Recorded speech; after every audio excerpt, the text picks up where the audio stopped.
Vou trazer aqui as 3 propostas principais aqui, ó, exclusão de vedações a indicações de administradores, revisão da política de indicação de membros da alta administração e do Conselho Fiscal e a criação de uma reserva de remuneração de capital. Mas para a gente falar aqui um pouquinho, que eu acho que são 2 assuntos diferentes, né? As 2 primeiras envolvem bastante a questão da governança, né, que você fala muito sobre o risco político, inclusive falou na nossa última live, a perspectiva ali, o cenário era muito positivo, né, as ações estavam subindo, ontem teve essa correção aí de 6%. Mas a pergunta resumindo, né, o que essas propostas, na verdade, podem trazer de risco para a Petrobras? Isso muda um pouquinho o risco político, traz mais risco, que você já inclusive tinha falado. Como é que você está analisando essas, principalmente agora, né, essas 2 primeiras propostas aí, na verdade, para indicação? Porque, a meu ver, me parece aqui que abre um certo espaço aí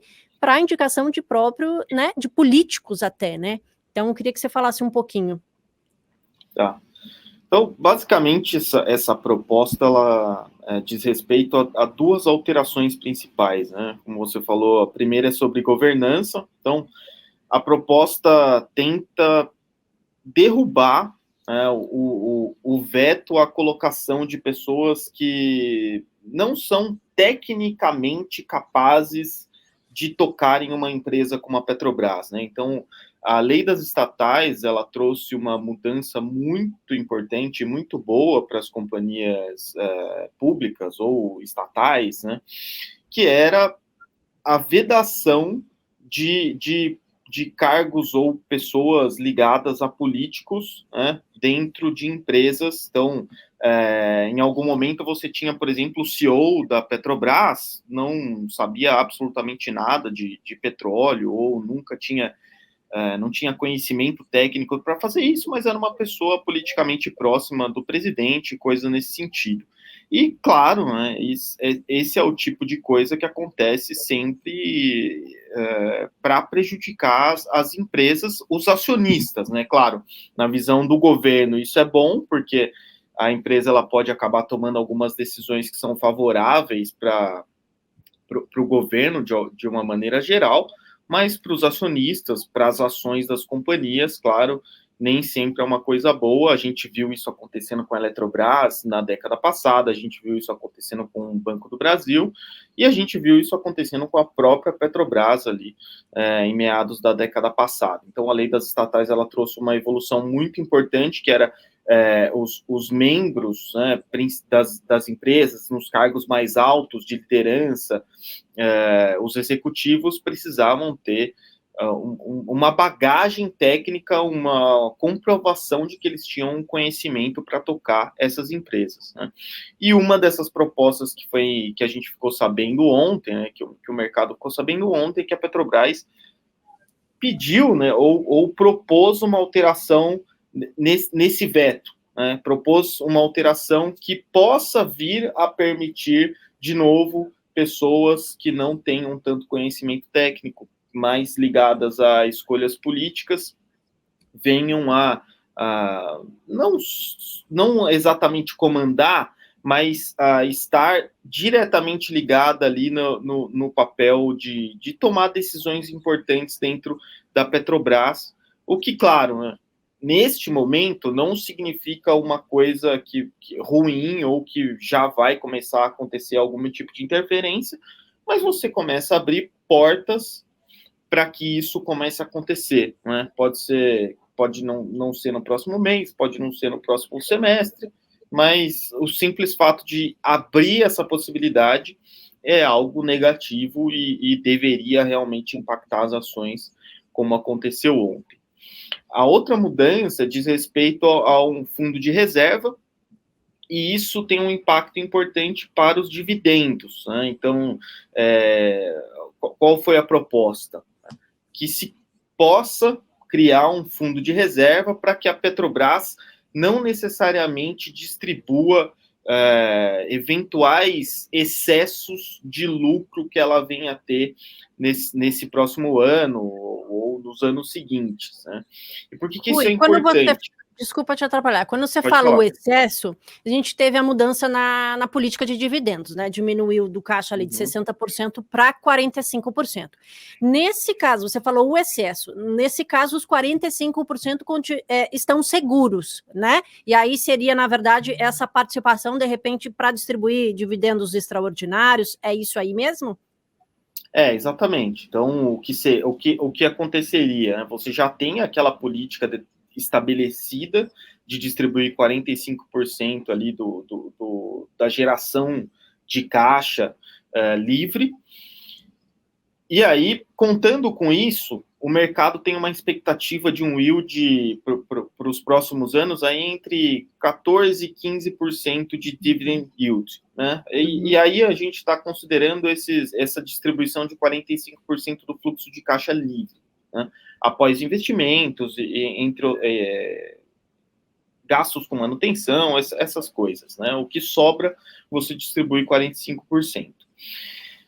Qual que é a questão importante aqui? Como o petróleo está em um patamar muito elevado, né, e também ajudado pelas questões da guerra, né, a gente está vendo aí um barril de petróleo acima dos $85, e podendo chegar a $100, quem sabe, esse patamar de petróleo é um patamar que ajuda muito a geração de caixa da Petrobras. Então, qual era a expectativa do mercado? Mesmo que você tenha essa política de distribuir, entre aspas, apenas 45%, com o petróleo num nível bastante elevado, a tendência é que sobraria dinheiro para a companhia poder distribuir eventuais dividendos extraordinários. Então, mesmo ela se comprometendo a distribuir 45%, com o petróleo num patamar elevado, podia ser que esse número aumentasse, viesse a ser 50%, 60%, 65%, porque o petróleo nos níveis atuais permite esse tipo de distribuição. Né? Então, uma parte do mercado, mesmo que a expectativa seja de um yield de 14%, 15%, havia expectativa de que esse yield pudesse chegar a talvez 20% ou ultrapassar 20%. Por quê? Porque por causa dessas possíveis distribuições extraordinárias. Né? Mas, quando a Petrobras determina ou propõe a criação de um fundo de reserva, o que a gente começa a entender é que ela não vai distribuir essa sobra, ela vai guardar essa sobra, e aí, de novo, a gente não sabe o que vai acontecer. Pode ser que não seja uma decisão tão ruim, pode ser que ela guarde esse dinheiro que sobra para possivelmente distribuir em anos que ela não tenha um rendimento tão bom, que o petróleo não esteja num patamar tão interessante, ou seja, não sobraria tanto dinheiro para ela distribuir, e aí ela aproveitaria esse momento aí de vacas magras para usar essa reserva que ela guardou neste 2023, que está sendo muito bom. Mas pode ser também que ela utilize essa reserva para fazer investimentos ruins, em ativos ruins, que tragam poucos retornos, que é algo que já aconteceu bastante na história da Petrobras. Então, esse é o problema, né? Você acaba deixando na decisão da companhia, e aí misturam as coisas, né? Porque, lembre-se, além da gente estar criando esse fundo de reserva, que pode ser eventualmente utilizado em investimentos ruins, você está permitindo que indicações políticas venham no futuro entrar ali no comando de decisões da companhia e estar mais perto desse dinheiro, né, e talvez esse dinheiro ser utilizado em questões que não sejam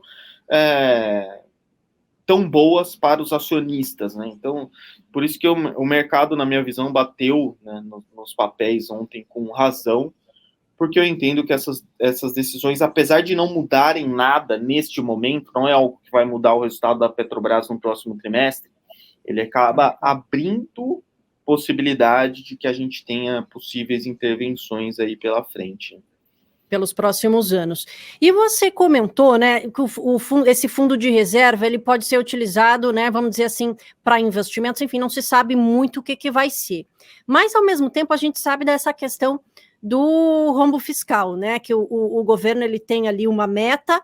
E aí a minha pergunta, que é um pouco, vamos dizer assim, um pouco polêmica, né? Não sei, eu queria saber a sua opinião sobre isso, porque se isso, de repente, poderia fazer parte ou ser usado para cobrir um pouco desse rombo fiscal, se o governo poderia utilizar desse artifício, vamos dizer, para benefício próprio. Pode ser, mas isso não necessariamente seria ruim para os acionistas da Petrobras, né? Porque se a gente for pensar que ela criaria uma reserva para continuar poder distribuir dividendos nos próximos anos e contribuir aí com essa meta fiscal do governo, né? Então, vamos dizer assim, nesse ano sobraria muito dividendo, ela pagaria tudo nesse ano, e no ano que vem não sobraria nada e o governo ficaria ou mais distante de cumprir a meta fiscal a partir nos anos seguintes. Então, se ela criasse essa reserva para eventualmente não distribuir tanto, mas ainda distribuir esses dividendos nos próximos anos, não vejo tantos problemas. Tá? Acho que é uma decisão que talvez, apesar de pensar mais no governo, não seria tão ruim, porque o governo é acionista como a gente, né? O governo ele quer receber dividendos como acionista minoritário da Petrobras, né? Então, o fato de eventualmente isso estar sendo feito para poder manter um fluxo de dividendos mais estável para os próximos anos, não entendo como sendo uma decisão ruim, né? O problema a gente não sabe se é exatamente isso, né? Se for isso, tudo bem, mas aí acho que a Petrobras perdeu há bastante tempo o benefício da dúvida, né? Então, acho que essa é uma questão que acaba, né, essa mudança, o mercado começa a pensar mais no pior do que somente nisso.